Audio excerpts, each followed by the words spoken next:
Daniel capítulo 1. No terceiro ano do reinado de Jeoaquim, em Judá, Nabucodonosor, rei da Babilônia, veio a Jerusalém e cercou a cidade. O Senhor lhe deu vitória sobre Jeoaquim, rei de Judá, e permitiu que levasse para a terra da Babilônia alguns dos utensílios sagrados do templo de Deus. Nabucodonosor os colocou na casa do tesouro de seu Deus.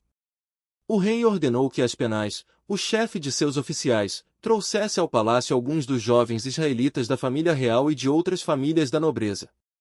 Disse o rei: escolha somente rapazes saudáveis e de boa aparência, que sejam instruídos em diversas áreas do conhecimento, que tenham entendimento e bom senso e sejam capacitados para servir no palácio real e ensine a esses jovens a língua e a literatura da Babilônia. O rei determinou que recebessem, de suas próprias cozinhas, uma porção diária de alimento e vinho. Os rapazes seriam treinados durante 3 anos e depois passariam a servir ao rei. Daniel, Ananias, Misael e Azarias, todos da tribo de Judá, estavam entre os escolhidos. O chefe dos oficiais lhes deu novos nomes babilônios. Daniel passou a ser chamado de Beltesazar, Ananias, de Sadraque, Misael, de Mesaque, Azarias, de Abed-nego. Daniel, porém, decidiu não se contaminar com a comida e o vinho que o rei lhes tinha dado. Pediu permissão ao chefe dos oficiais para não comer esses alimentos, a fim de não se contaminar. Deus havia feito que o chefe dos oficiais mostrasse compaixão e simpatia a Daniel. Apesar disso, Aspenaz disse: tenho medo de meu senhor, o rei. Ele determinou o alimento que vocês devem comer e o vinho que devem beber. Se ficarem com a aparência abatida em comparação com os outros rapazes de sua idade, temo que o rei mande cortar minha cabeça. Daniel falou com o assistente designado pelo chefe dos oficiais para cuidar dele, de Ananias, Misael e Azarias. Faça uma experiência conosco durante 10 dias, disse. Dê-nos apenas legumes para comer e água para beber. Terminados os 10 dias, compare nossa aparência com a dos outros rapazes que comem a comida do rei. Depois, decida de acordo com o que você vir. O assistente concordou com a sugestão e fez a experiência com eles durante 10 dias. Passados os 10 dias, Daniel e seus 3 amigos pareciam mais saudáveis e bem nutridos que os outros rapazes que se alimentavam da comida do rei. Depois disso, o assistente só lhes dava legumes em vez da comida e do vinho servidos aos outros. Deus concedeu aos 4 rapazes aptidão em comum para entender todos os aspectos da literatura e da sabedoria, e a Daniel concedeu a capacidade especial de interpretar sonhos e visões. Ao término do período de treinamento ordenado pelo rei, o chefe dos oficiais levou todos os rapazes a Nabucodonosor. O rei conversou com eles, e nenhum o impressionou tanto quanto Daniel, Ananias, Misael e Azarias. E, assim, passaram a servir ao rei. Sempre que o rei os consultava sobre alguma questão que exigia sabedoria e discernimento, observava que eles eram 10 vezes mais capazes que todos os magos e encantadores de seu reino. Daniel continuou no palácio até o 1º ano do reinado de Ciro. Daniel capítulo 2. Certa noite, no 2º ano de seu reinado, Nabucodonosor teve sonhos tão perturbadores que não conseguiu mais dormir. Chamou seus magos, encantadores, feiticeiros e astrólogos e exigiu que lhe dissessem o que ele havia sonhado. Quando se apresentaram ao rei, ele disse: tive um sonho que muito me perturbou e preciso saber o que significa. Então os astrólogos responderam ao rei em aramaico: que o rei viva para sempre. Conte-nos o sonho e nós lhe diremos o que ele significa. O rei, porém, disse aos astrólogos: estou falando sério. Se não me disserem qual foi o sonho e o que ele significa, vocês serão despedaçados, e suas casas, transformadas em montes de escombros. Mas, se me disserem qual foi o sonho e o que ele significa, lhes darei muitos presentes, muitas recompensas e honras. Portanto, digam-me qual foi o sonho e o que ele significa. Eles disseram novamente: ó rei, conte-nos o sonho e então lhe diremos o que ele significa. O rei respondeu: sei o que estão fazendo. Estão tentando ganhar tempo, pois sabem que falo sério quando digo: se não me contarem qual foi o sonho, estão condenados. Por isso, conspiraram para me dizer mentiras, na esperança de que mudarei de ideia. Digam-me, porém, qual foi o sonho e então saberei que podem explicar o que ele significa. Os astrólogos responderam ao rei: Não há ninguém, em toda a terra, capaz de dizer ao rei qual foi seu sonho. E nenhum rei, por maior e mais poderoso que fosse, pediu algo assim a um mago, encantador ou astrólogo. É impossível cumprir a exigência do rei. Ninguém, exceto os deuses, pode dizer qual foi seu sonho, e os deuses não vivem entre os mortais. O rei ficou furioso e ordenou que todos os sábios da Babilônia fossem executados. E, por causa do decreto do rei, foram enviados homens para encontrar Daniel e seus amigos e matá-los. Quando Arioque, comandante da guarda do rei, veio matá-los, Daniel se dirigiu a ele com sabedoria e prudência.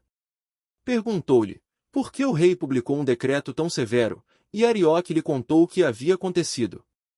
Daniel foi ver o rei de imediato e pediu mais tempo para comunicar o significado do sonho. Em seguida, Daniel voltou para casa e contou a seus amigos Ananias, Misael e Azarias o que havia acontecido. Pediu que suplicassem ao Deus dos céus que tivesse misericórdia deles e lhes revelasse o segredo, para que não fossem mortos com os outros sábios da Babilônia. Naquela noite, o segredo foi revelado a Daniel numa visão. Então Daniel louvou o Deus dos céus e disse, louvado seja o nome de Deus para todo sempre, pois a ele pertencem a sabedoria e o poder. Ele muda o curso dos acontecimentos, remove reis de seus tronos e põe outros no lugar. Dá sabedoria aos sábios e conhecimento aos eruditos. Revela coisas profundas e misteriosas e sabe o que está escondido nas trevas, embora ele seja cercado de luz. Eu te agradeço e te louvo, ó Deus de meus antepassados, pois me deste sabedoria e força. Tu me mostraste o que te pedimos, revelaste o que o rei exigiu. Então Daniel foi falar com Arioque, a quem o rei havia ordenado que executasse os sábios da Babilônia. Não mate os sábios, disse. Leve-me ao rei e eu interpretarei o sonho dele. Sem demora, Arioque levou Daniel ao rei e disse, encontrei um dos exilados de Judá que dirá ao rei o significado do sonho. O rei disse a Daniel, também chamado Beltesazar, você pode mesmo me dizer qual foi meu sonho e o que ele significa? Daniel respondeu, não existem sábios, encantadores, magos nem adivinhos capazes de revelar o segredo do rei. Mas há um Deus nos céus que revela segredos, e ele mostrou ao rei Nabucodonosor o que acontecerá no futuro. Agora lhe direi qual foi o sonho e as visões que o rei teve enquanto estava deitado em sua cama. Enquanto o rei dormia, sonhou com acontecimentos futuros. Aquele que revela segredos lhe mostrou o que acontecerá. E eu sei o segredo de seu sonho não porque sou mais sábio que os outros, mas porque Deus deseja que o rei entenda o que se passava em seu coração. Em sua visão, ó rei, havia à sua frente uma enorme estátua brilhante, e a aparência dela era assustadora. A cabeça da estátua era feita de ouro puro. O peito e os braços eram de prata, a barriga e os quadris eram de bronze, as pernas eram de ferro, e os pés, uma mistura de ferro e barro cozido. Enquanto o rei observava, uma pedra foi cortada de uma montanha, mas não por mãos humanas. Ela atingiu os pés de ferro e barro e os despedaçou. Toda a estátua se desintegrou em minúsculos pedaços de ferro, barro, bronze, prata e ouro.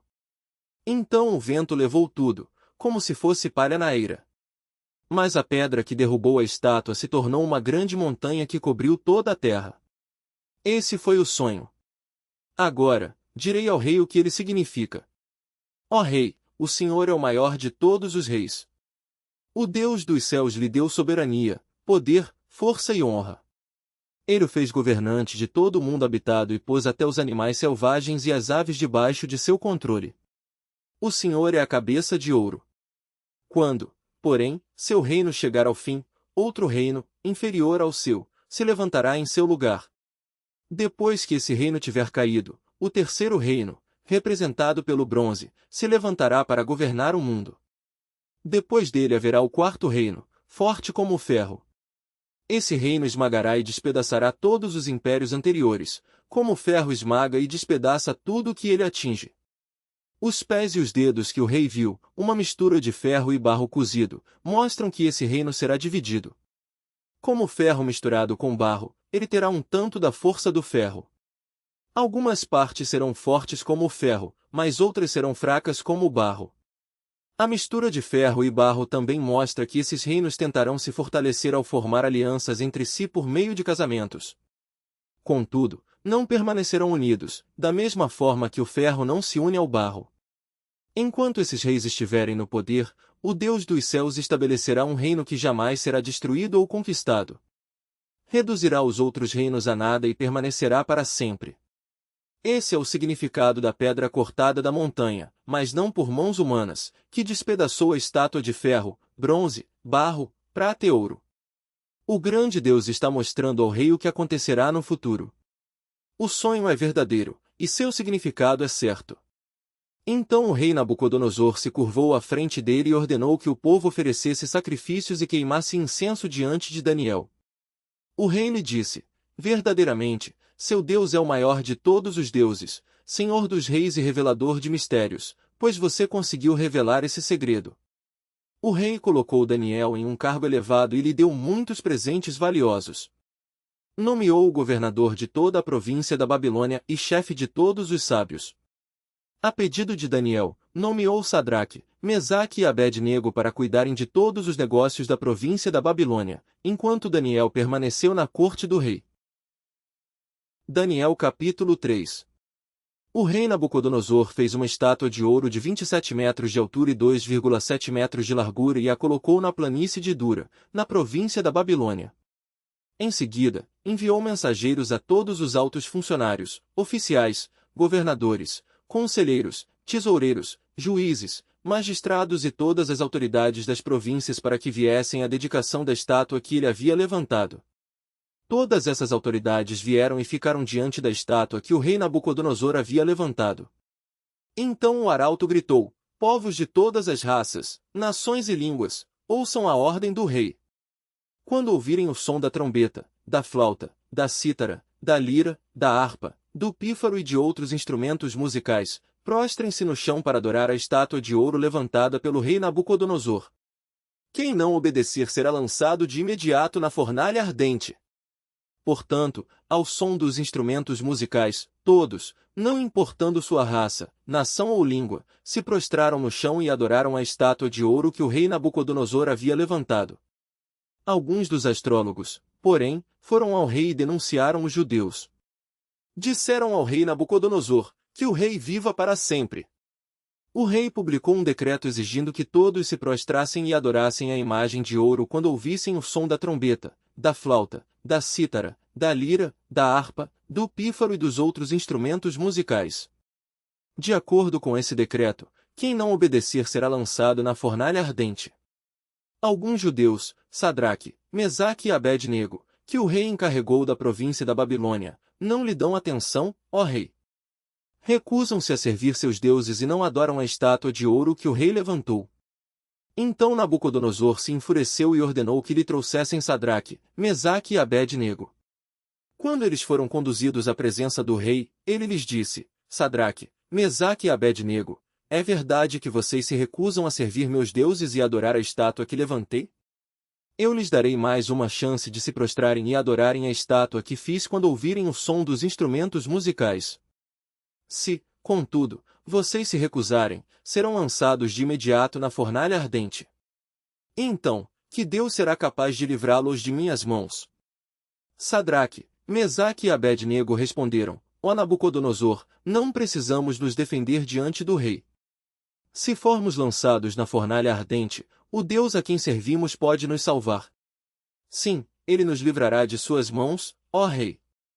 Mas, ainda que ele não nos livre, queremos deixar claro, ó rei, que jamais serviremos seus deuses ou adoraremos a estátua de ouro que o rei levantou.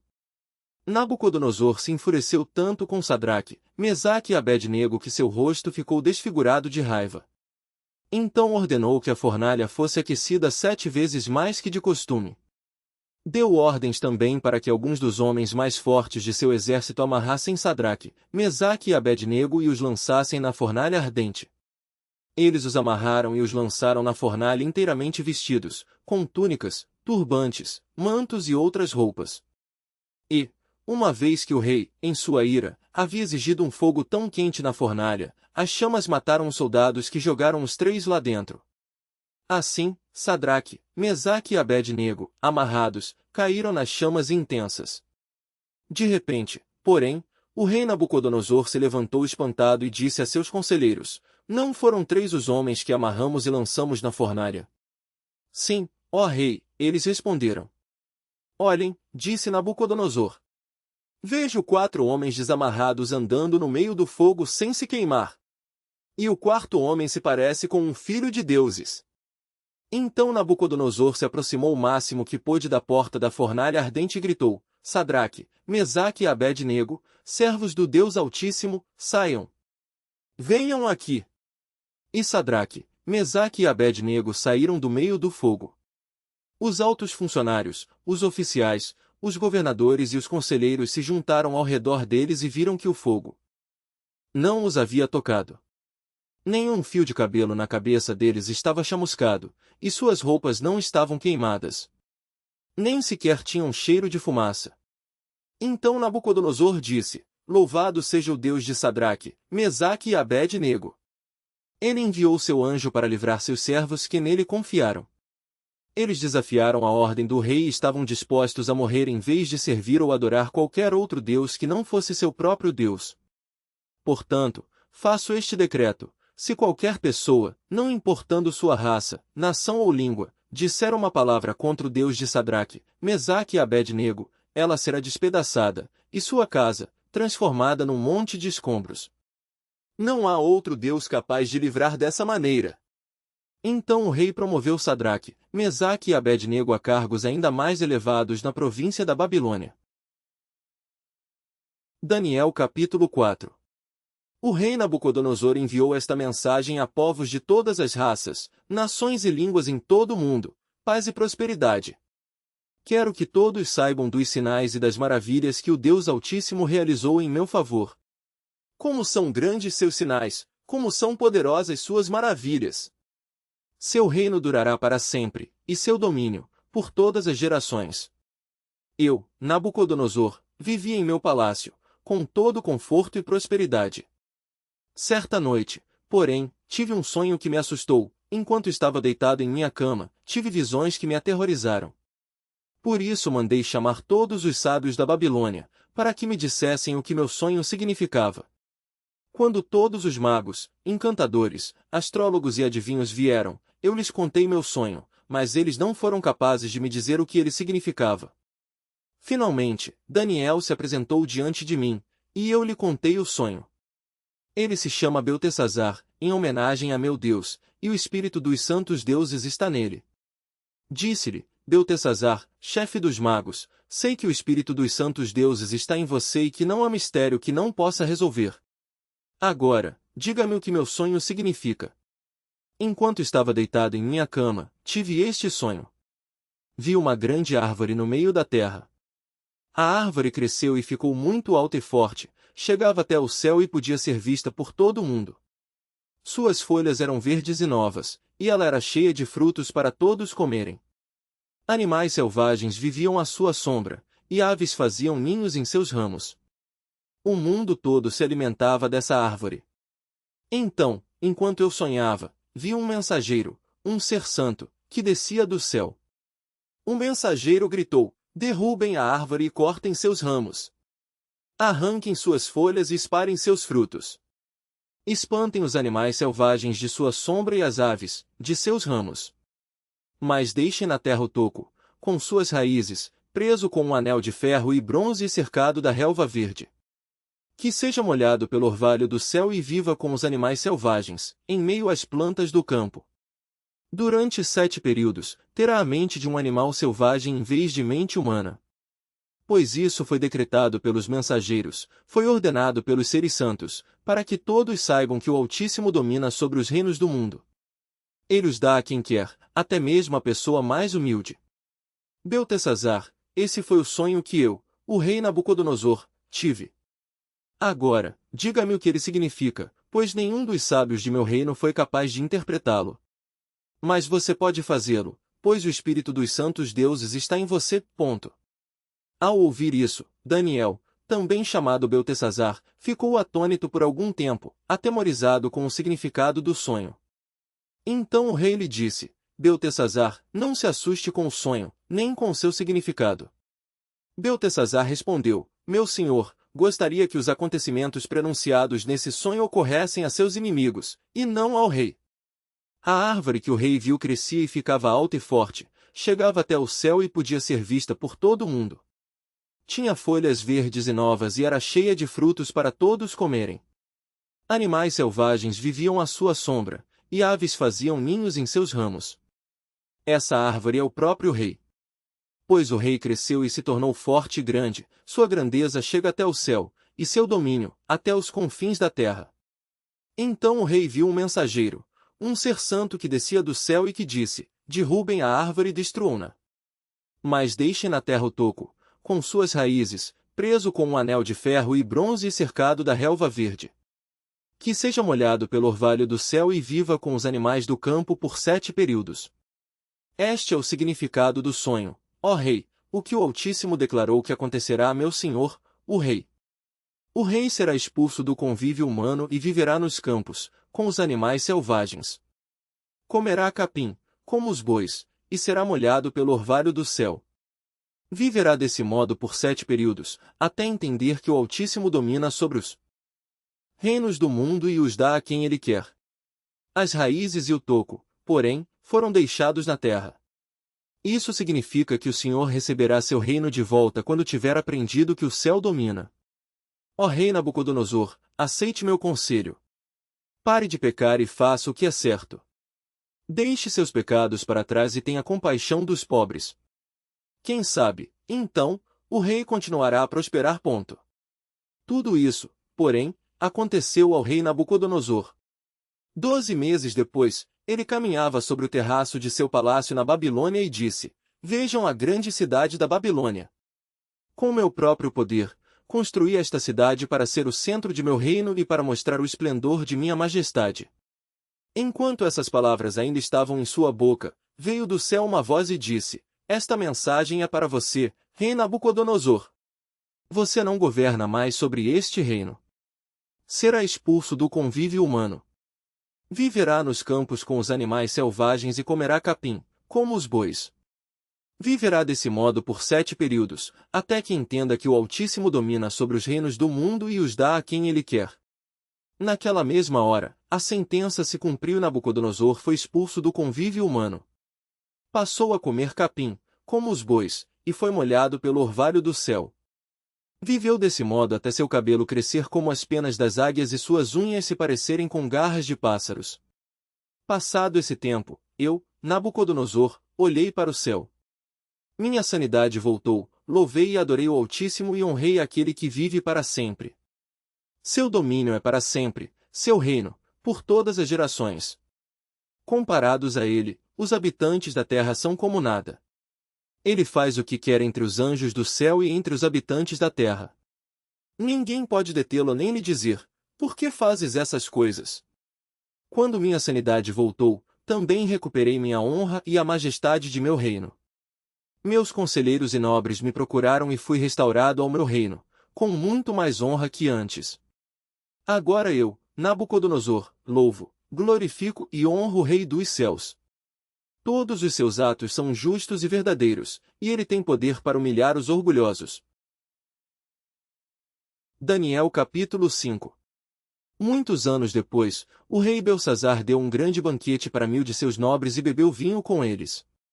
Enquanto Belsazar tomava vinho, ordenou que trouxessem as taças de ouro e prata que seu antecessor, Nabucodonosor, havia tirado do templo em Jerusalém. Queria beber nessas taças com seus nobres, suas esposas e suas concubinas. Então trouxeram as taças de ouro do templo, a casa de Deus em Jerusalém, e o rei e seus nobres, suas esposas e concubinas beberam nelas. Enquanto tomavam o vinho, louvavam seus ídolos feitos de ouro, prata, bronze, ferro, madeira e pedra. De repente, viram dedos de mão humana escreverem no reboco da parede do palácio real, perto do candelabro. O próprio rei viu a mão enquanto ela escrevia, e seu rosto ficou pálido de medo. Seus joelhos batiam um contra o outro, e suas pernas vacilavam.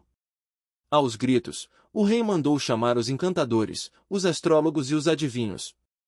Disse aos sábios da Babilônia: Quem conseguir ler esta inscrição e me disser o que ela significa será vestido com um manto vermelho, e em seu pescoço será colocada uma corrente de ouro. Ele se tornará o terceiro em importância em meu reino. Quando todos os sábios do rei chegaram, nenhum deles foi capaz de ler a inscrição nem de dizer o que ela significava.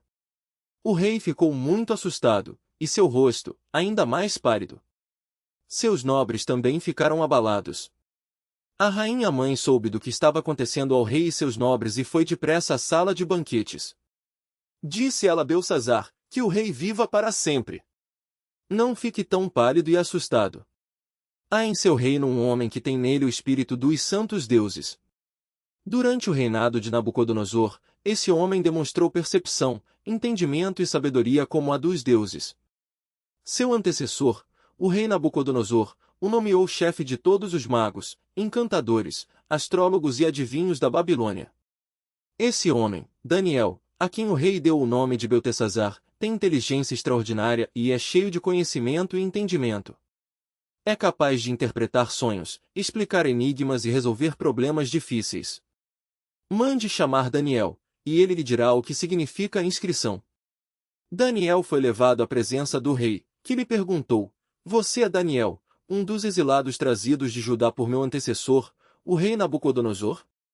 Soube que o espírito dos deuses está em você, e que é cheio de percepção, entendimento e sabedoria. Meus sábios e encantadores tentaram ler as palavras na parede e me dizer o que significam, mas não conseguiram. Soube que você é capaz de interpretar e resolver problemas difíceis. Se conseguir ler as palavras e disser o que significam, será vestido com um manto vermelho, e em seu pescoço será colocada uma corrente de ouro. Você se tornará o terceiro em importância em meu reino. Daniel respondeu ao rei: Guarde seus presentes ou entregue-os a outra pessoa, mas eu lhe direi o que significa a inscrição. Ó rei, o Deus Altíssimo deu soberania, majestade, glória e honra a seu antecessor, Nabucodonosor. Ele o engrandeceu de tal modo que povos de todas as raças, nações e línguas estremeciam de medo diante dele. Matava quem ele queria matar e poupava quem ele queria poupar, honrava quem ele queria honrar e humilhava quem ele queria humilhar. Quando, porém, seu coração e sua mente se encheram de arrogância, ele foi tirado de seu trono e despojado de sua glória. Foi expulso do convívio humano. Sua mente se tornou como a de um animal, e ele viveu entre os jumentos selvagens. Passou a comer capim, como os bois, e foi molhado pelo orvalho do céu, até entender que o Deus Altíssimo domina sobre todos os reinos do mundo e nomeia quem ele quer para governar sobre eles. Ó Belsazzar, o Senhor é sucessor dele e sabia de tudo isso, mas mesmo assim não se humilhou. Desafiou o Senhor dos céus e mandou trazer essas taças do templo. O rei, seus nobres, suas esposas e suas concubinas beberam vinho dessas taças enquanto louvavam deuses de prata, ouro, bronze, ferro, madeira e pedra. Deuses que não veem, não ouvem, nem sabem coisa alguma. Mas o rei não honrou ao Deus que lhe dá fôlego de vida e controla seu destino. Por isso Deus enviou a mão que escreveu a mensagem. Esta é a mensagem que foi escrita: Mene, Mene, Tekel e Parsim. E este é o significado das palavras: Mene, Deus contou os dias de seu reinado e determinou seu fim. Tekel, você foi pesado na balança e não atingiu o peso necessário. Parsim, seu reino será dividido e entregue aos medos e aos persas. Então, por ordem de Belsazzar, vestiram Daniel com um manto vermelho, colocaram em seu pescoço uma corrente de ouro e o declararam o terceiro em importância no reino. Naquela mesma noite, Belsazzar, rei da Babilônia, foi morto. E Dário, o Medo, tinha 62 anos quando se apoderou do reino. Daniel capítulo 6. O rei Dário resolveu dividir o reino em 120 províncias e nomeou um alto funcionário para governar cada uma delas. O rei também escolheu como administradores Daniel e outros 2 homens, para que supervisionassem os altos funcionários e protegessem os interesses do rei. Em pouco tempo, Daniel se mostrou mais capaz que todos os outros administradores e altos funcionários. Por causa da grande capacidade de Daniel, o rei planejava colocá-lo à frente de todo o reino. Os outros administradores e altos funcionários começaram a procurar falhas no modo como Daniel conduzia as questões de governo, mas nada encontraram para criticar ou condenar. Ele era leal, sempre responsável e digno de confiança. Por isso, concluíram, nossa única chance de encontrar algum motivo para acusar Daniel será em relação às leis de seu Deus. Então os administradores e os altos funcionários foram até o rei e lhe disseram, que o rei Dário viva para sempre. Nós administradores, oficiais, altos funcionários, conselheiros e governadores estamos todos de acordo que o rei deve decretar uma lei a ser cumprida rigorosamente. Dê ordens para que, nos próximos 30 dias, qualquer pessoa que orar a alguém, divino ou humano, exceto ao rei, seja lançada na cova dos leões.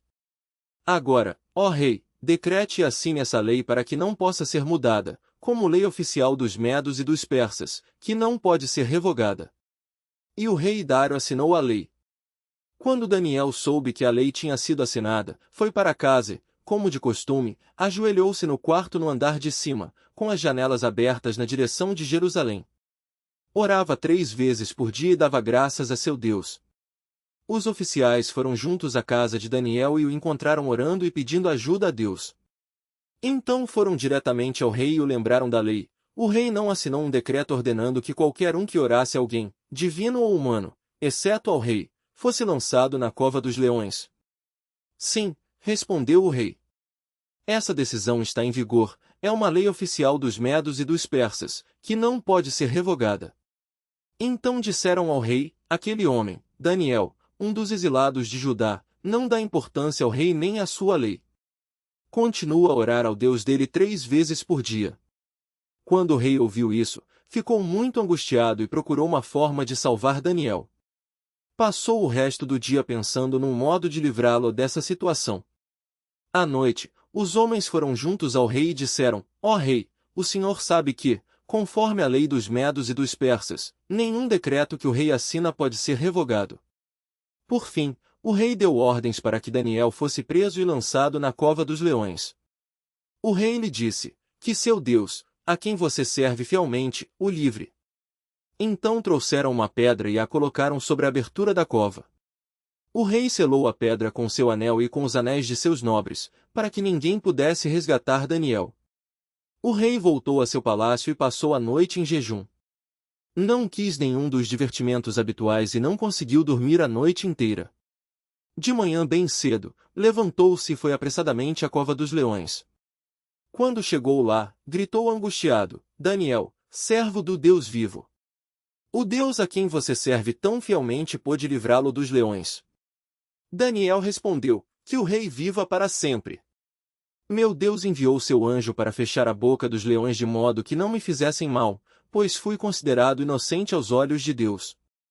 Também não fiz coisa alguma contra o Senhor, ó rei. O rei ficou muito alegre e ordenou que tirassem Daniel da cova. Não havia sequer um arranhão nele, pois havia confiado em seu Deus. Em seguida, o rei ordenou que prendessem os homens que haviam acusado Daniel. Ordenou que fossem lançados na cova dos leões junto com suas esposas e seus filhos. Os leões os atacaram e os despedaçaram antes que chegassem ao fundo da cova. Então o rei Dário enviou esta mensagem a povos de todas as raças, nações e línguas em todo o mundo: paz e prosperidade. Decreto que todos em meu reino devem tremer de medo diante do Deus de Daniel. Pois ele é o Deus vivo e permanecerá para sempre. Seu reino jamais será destruído, e seu domínio não terá fim. Ele livra e salva seu povo, realiza sinais e maravilhas nos céus e na terra. Foi ele que livrou Daniel do poder dos leões. Assim, Daniel prosperou durante o reinado de Dário e durante o reinado de Ciro, o persa. Daniel capítulo 7. Anteriormente, durante o 1º ano do reinado de Belsazar, rei da Babilônia, Daniel teve um sonho e visões enquanto estava deitado em sua cama. Escreveu o que havia sonhado e foi isto que viu. Naquela noite em minha visão, eu, Daniel, vi uma tempestade que agitava o grande mar, com ventos fortes que sopravam de todas as direções. Então, saíram da água 4 bestas enormes, cada uma diferente das demais. A primeira besta era como um leão com asas de águia. Enquanto eu observava, suas asas foram arrancadas e ela ficou em pé no chão, sobre as 2 patas traseiras, como um ser humano. E lhe foi dada mente humana. Vi, então, a segunda besta, e ela se parecia com um urso. Levantou-se sobre um dos lados e tinha na boca, entre os dentes, 3 costelas. E lhe foi dito: levante-se. Devore a carne de muitos. Em seguida, surgiu a terceira dessas bestas, que se parecia com um leopardo. Tinha 4 asas de ave nas costas e 4 cabeças. E lhe foi dada grande autoridade. Então, em minha visão naquela noite, vi uma quarta besta, terrível, assustadora e muito forte. Devorava e despedaçava suas vítimas com grandes dentes de ferro e esmagava os restos debaixo de seus pés. Era diferente das outras 3 e tinha 10 chifres. Enquanto eu olhava para os chifres, de repente apareceu no meio deles outro chifre pequeno. 3 dos chifres maiores foram arrancados pela raiz para dar lugar a ele. Esse chifre pequeno tinha olhos, como de homem, e uma boca que falava com arrogância. Enquanto eu observava, foram colocados alguns tronos, e o ancião se sentou para julgar. Suas roupas eram brancas como a neve, e seu cabelo, como a mais pura lã. Sentava-se num trono de fogo, com rodas de chamas ardentes, e um rio de fogo brotava de sua presença. Milhões de anjos o serviam, muitos milhões estavam diante dele. O tribunal iniciou o julgamento, e os livros foram abertos. Continuei a observar, pois podia ouvir as palavras arrogantes do pequeno chifre. Fiquei olhando até que a quarta besta foi morta e seu corpo, destruído e lançado ao fogo. Então foi tirada a autoridade das outras 3 bestas, mas elas tiveram permissão de viver por mais algum tempo. Depois, em minha visão naquela noite, vi alguém semelhante a um filho de homem vindo com as nuvens do céu. Ele se aproximou do ancião e foi conduzido à sua presença. Recebeu autoridade, honra e soberania, para que povos de todas as raças, nações e línguas lhe obedecessem. Seu domínio é eterno, não terá fim. Seu reino jamais será destruído. Eu, Daniel, fiquei perturbado com tudo o que tinha visto, e minhas visões me aterrorizaram. Por isso aproximei-me de um dos que estavam em pé junto ao trono e perguntei o que tudo aquilo significava. Ele explicou: essas 4 grandes bestas representam 4 reinos que surgirão da terra. No final, porém, o reino será entregue ao povo santo do Altíssimo, e eles dominarão para todo sempre. Então eu quis saber o verdadeiro significado da quarta besta, tão diferente das demais e tão aterrorizante. Ela havia devorado e despedaçado suas vítimas com dentes de ferro e garras de bronze e esmagado os restos com os pés. Também quis saber sobre os 10 chifres em sua cabeça e o pequeno chifre que surgiu depois e derrubou 3 dos outros chifres. Esse chifre parecia mais forte que os demais e tinha olhos humanos e uma boca que falava com arrogância. Enquanto eu observava, esse chifre guerreava contra o povo santo de Deus e o derrotava, até que o ancião, o Altíssimo, veio e pronunciou a sentença em favor de seu povo santo. Então chegou o tempo de o povo santo tomar posse do reino. Depois ele me disse: a quarta besta é o 4º reino que dominará a terra, e será diferente de todos os outros. Devorará o mundo inteiro, pisoteará e esmagará tudo o que estiver em seu caminho. Seus 10 chifres são 10 reis que governarão esse império. Então surgirá outro rei, diferente dos 10, que subjugará 3 reis. Ele desafiará o Altíssimo e oprimirá o povo santo do Altíssimo. Tentará mudar suas festas sagradas e suas leis, e eles serão colocados sob o controle dele por um tempo, tempos e meio tempo. Contudo, o tribunal o julgará, e todo o seu poder será tirado e completamente destruído. Então serão dados ao povo santo do Altíssimo a soberania, o poder e a grandeza de todos os reinos debaixo dos céus. O reino do Altíssimo permanecerá para sempre, e todos os governantes o servirão e lhe obedecerão. Assim terminou a visão. Eu, Daniel, fiquei aterrorizado por causa de meus pensamentos e meu rosto ficou pálido de medo, mas não contei essas coisas a ninguém. Daniel capítulo 8. Durante o 3º ano do reinado de Belsazar, eu, Daniel, tive outra visão, depois da primeira. Nessa visão eu estava na fortaleza de Suzã, na província de Elão, em pé junto ao rio Ulai. Quando levantei os olhos, vi um carneiro com 2 chifres compridos, em pé junto ao rio. Um dos chifres era mais comprido que o outro, embora tivesse crescido depois do outro. O carneiro dava chifradas em tudo em seu caminho para o oeste, para o norte e para o sul, e ninguém conseguia detê-lo nem ajudar suas vítimas. Ele fazia o que queria e se tornou muito poderoso. Enquanto eu observava, de repente um bode surgiu do oeste e atravessou a terra com tanta rapidez que nem sequer tocou o chão. Esse bode, que tinha um chifre enorme entre os olhos, foi na direção do carneiro de 2 chifres que eu tinha visto em pé junto ao rio, e avançou sobre ele cheio de fúria. O bode atacou o carneiro furiosamente e o atingiu com um golpe que quebrou seus 2 chifres. O carneiro ficou sem forças para resistir, e o bode o derrubou e o pisoteou. Ninguém foi capaz de livrar o carneiro do poder do bode. O bode se tornou muito poderoso, mas, no auge de seu poder, seu grande chifre foi quebrado. No lugar dele nasceram 4 chifres proeminentes, que apontavam para as 4 direções da terra. Então, de um dos chifres proeminentes surgiu um pequeno chifre, cujo poder se tornou muito grande. Estendeu-se para o sul e para o leste em direção à terra gloriosa. Seu poder chegou aos céus, onde atacou o exército celestial, lançou à terra alguns do exército e algumas das estrelas e os pisoteou. Chegou a desafiar o comandante do exército celestial ao suspender os sacrifícios diários oferecidos a ele e destruir seu templo. Ao exército celestial não foi permitido reagir a essa rebelião.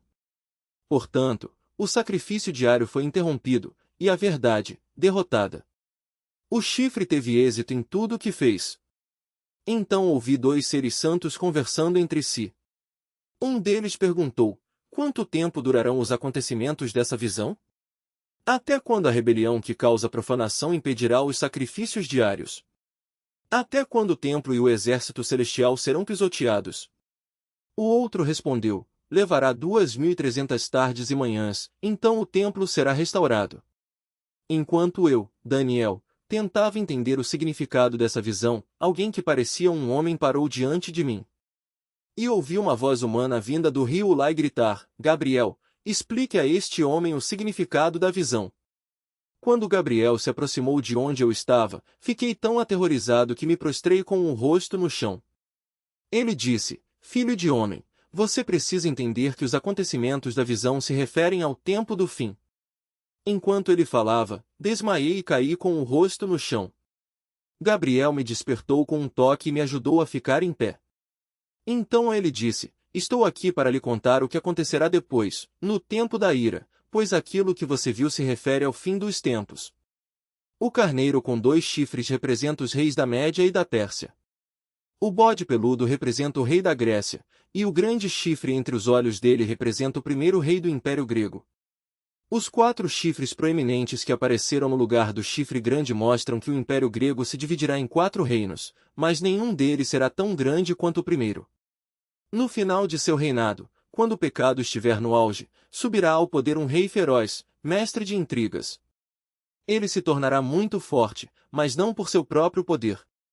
Causará terrível destruição e terá êxito em tudo o que fizer. Destruirá líderes poderosos e devastará o povo santo. Será um mestre do engano e se tornará arrogante, destruirá muitos sem aviso. Chegará a enfrentar na batalha o príncipe dos príncipes, mas será quebrado, embora não por força humana. Essa visão das 2.300 tardes e manhãs é verdadeira. Guarde, porém, a visão em segredo, pois esses acontecimentos só ocorrerão depois de muito tempo. Então eu, Daniel, fiquei abatido e doente por vários dias. Depois, levantei-me e voltei a tratar dos negócios do rei, mas a visão me deixou muito perturbado e não consegui entendê-la. Daniel capítulo 9. Era o 1º ano do reinado de Dário, o Medo, filho de Assuero, que se tornou rei dos babilônios. Nesse 1º ano, eu, Daniel, ao estudar a palavra do Senhor revelada ao profeta Jeremias, compreendi que Jerusalém devia permanecer desolada por 70 anos. Então me voltei para o Senhor Deus e supliquei a Ele com oração e jejum. Também vesti pano de saco e coloquei cinzas sobre a cabeça. Orei ao Senhor, meu Deus, e confessei: ó Senhor, és Deus grande e temível. Tu guardas tua aliança de amor leal para com os que te amam e obedecem a teus mandamentos. Contudo, nós pecamos e fizemos o mal, fomos rebeldes contra ti e desprezamos teus mandamentos e estatutos. Não demos ouvidos a teus servos, os profetas, que falaram em teu nome a nossos reis, príncipes, antepassados e a todo o povo da terra. Senhor, tu és justo, mas, como vês, nosso rosto está coberto de vergonha. Todos estamos envergonhados, incluindo os habitantes de Judá e de Jerusalém e todo Israel, espalhados em lugares próximos e distantes, para onde tu nos enviaste por causa de nossa deslealdade contigo. Ó Senhor, nós, nossos reis, príncipes e antepassados estamos cobertos de vergonha porque pecamos contra ti. Mas o Senhor, nosso Deus, é misericordioso e perdoador, embora tenhamos nos rebelado contra ele. Não obedecemos ao Senhor, nosso Deus, pois não seguimos as leis que ele nos deu por meio de seus servos, os profetas. Todo Israel desobedeceu às tuas leis, desviou-se e não quis ouvir tua voz. Por isso, agora as maldições solenes e os juízos escritos na lei de Moisés, servo de Deus, foram derramados sobre nós por causa de nosso pecado. Tu cumpriste tua palavra e fizeste conosco e com nossos governantes exatamente como havias advertido.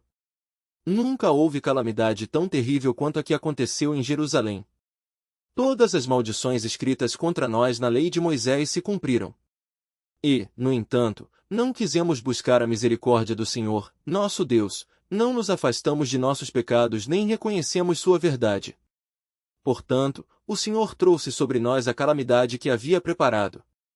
O Senhor, nosso Deus, foi justo em fazer todas essas coisas, pois não lhe obedecemos. Ó Senhor, nosso Deus, tu trouxeste honra duradoura para teu nome ao resgatar teu povo do Egito com grande demonstração de poder. Mas nós pecamos e estamos cheios de maldade. De acordo com toda a tua justiça, Senhor, desvia a tua ira furiosa de Jerusalém, tua cidade e teu santo monte. Como resultado de nossos pecados e dos pecados de nossos antepassados, todas as nações vizinhas zombam de Jerusalém e de teu povo.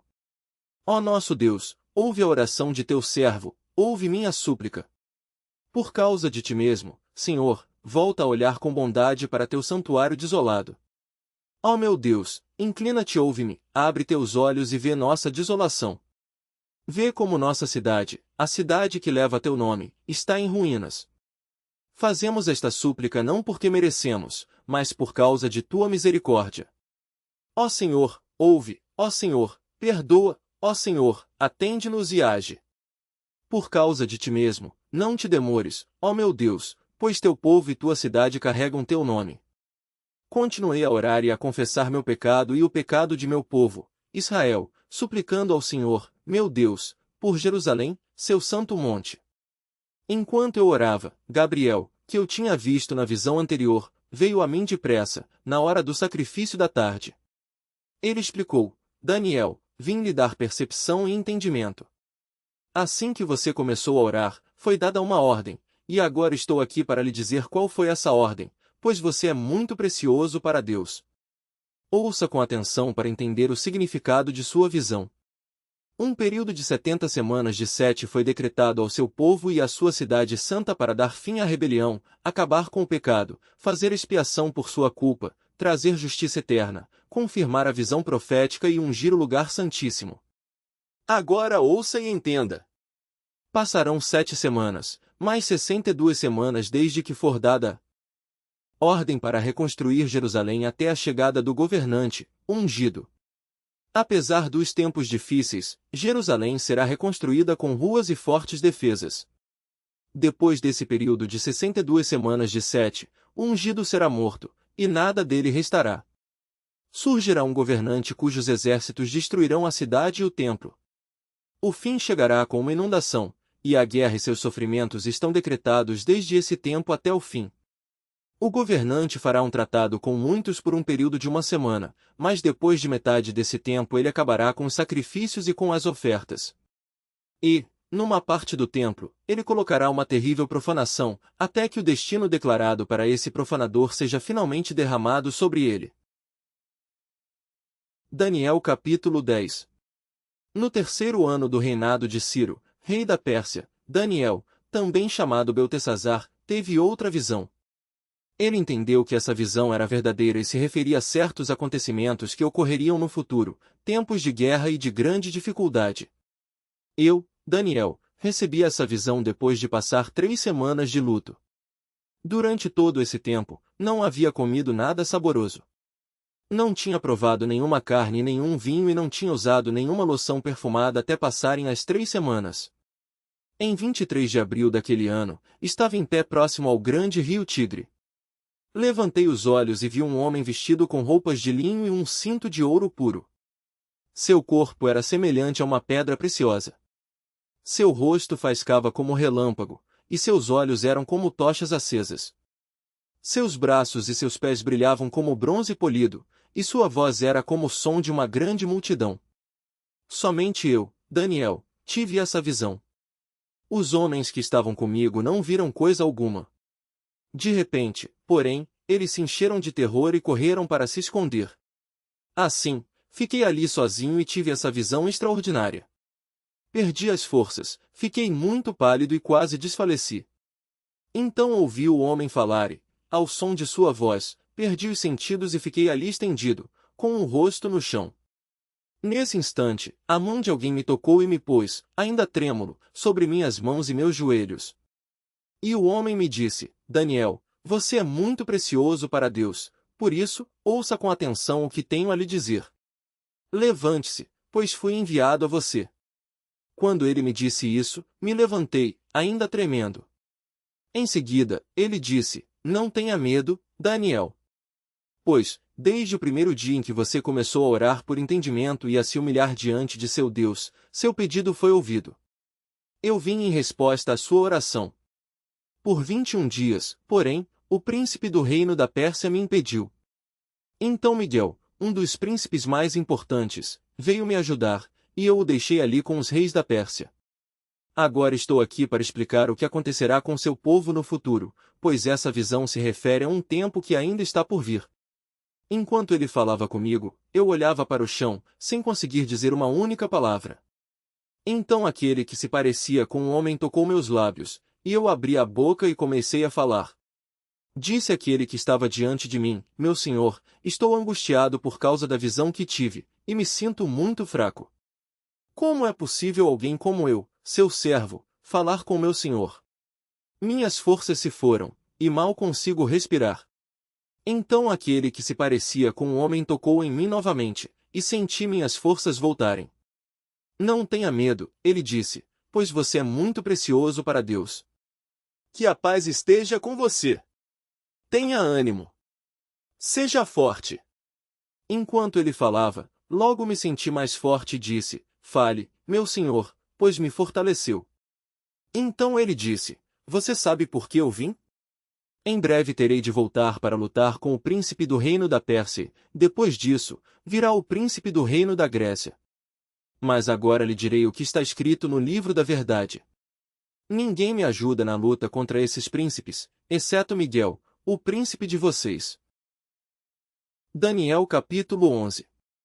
Tenho acompanhado Miguel para apoiá-lo e fortalecê-lo desde o primeiro ano do reinado de Dário, o Medo. Agora, portanto, eu lhe revelarei a verdade.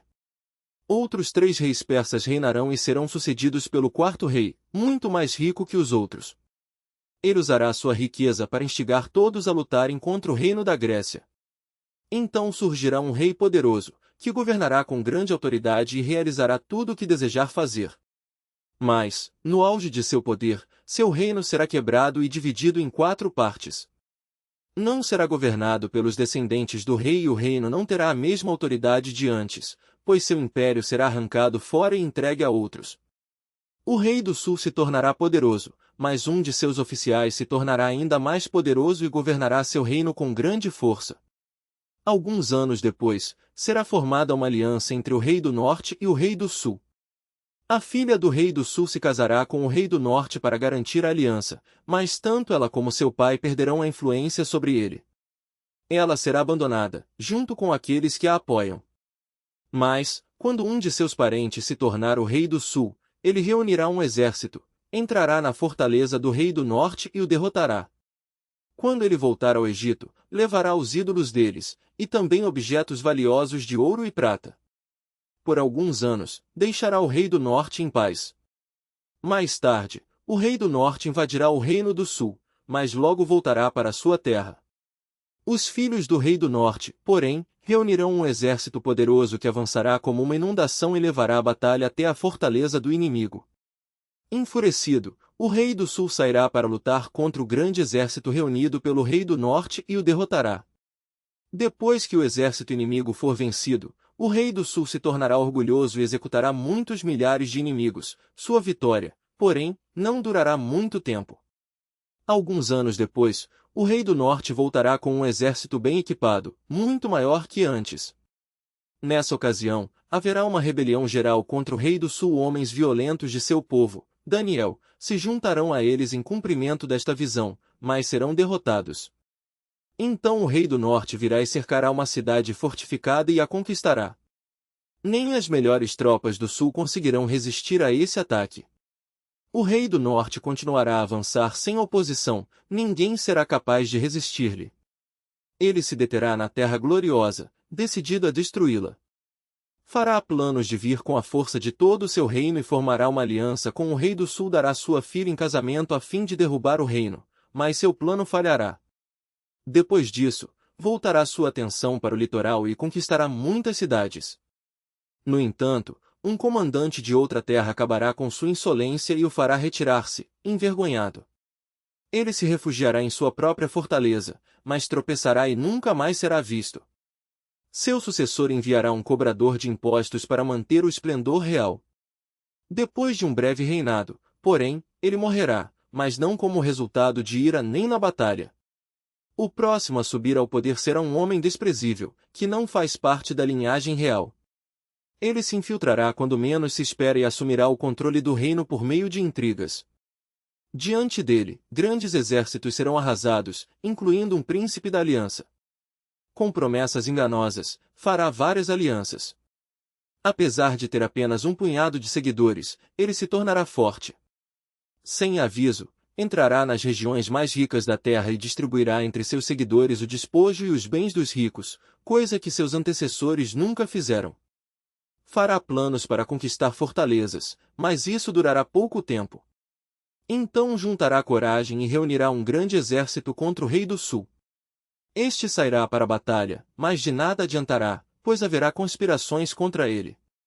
Sua derrota será causada por gente de sua própria confiança.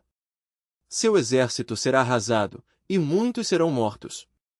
Decididos a fazer o mal, esses reis tentarão enganar um ao outro enquanto estiverem à mesa de negociações, mas isso não fará diferença alguma, pois o fim chegará no tempo determinado. O rei do norte voltará para casa com muitas riquezas. No caminho, ele se colocará contra o povo da Santa Aliança e fará grandes estragos antes de seguir viagem.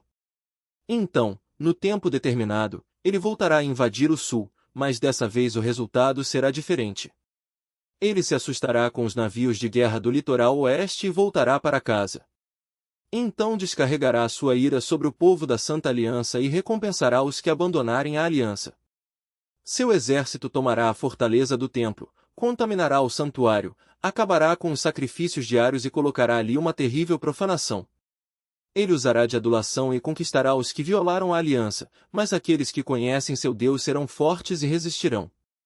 Líderes sábios instruirão a muitos, mas esses mestres morrerão pela espada e pelo fogo, ou serão capturados e saqueados. Durante essas perseguições, receberão pouca ajuda, e muitos que se juntarem a eles não serão sinceros.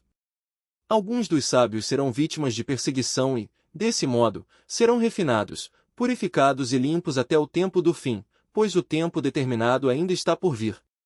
O rei fará o que bem entender, se exaltará, afirmará ser maior que todos os deuses e chegará a blasfemar contra o Deus dos deuses. Terá êxito, mas apenas até que se complete o tempo da ira, pois aquilo que foi determinado certamente acontecerá. Ele não respeitará os deuses de seus antepassados, nem o Deus preferido das mulheres, nem Deus algum, pois dirá que é maior que todos eles. Em lugar deles, adorará o Deus da fortaleza, um Deus que seus antepassados não conheceram, e lhe dará honras com ouro, prata, pedras preciosas e presentes caros. Dizendo contar com a ajuda desse Deus estrangeiro, atacará as fortalezas mais poderosas. Honrará os que se sujeitarem a ele, os nomeará para cargos de autoridade e dividirá a terra entre eles como recompensa. Então, no tempo do fim, o rei do sul lutará contra o rei do norte. O rei do norte atacará com carros de guerra e seus condutores e com muitos navios. Invadirá várias terras e as arrasará como uma inundação. Entrará na terra gloriosa e muitas nações cairão, mas Moabe, Edom e a maior parte de Amon escaparão. Ele conquistará muitos países, e nem mesmo o Egito escapará.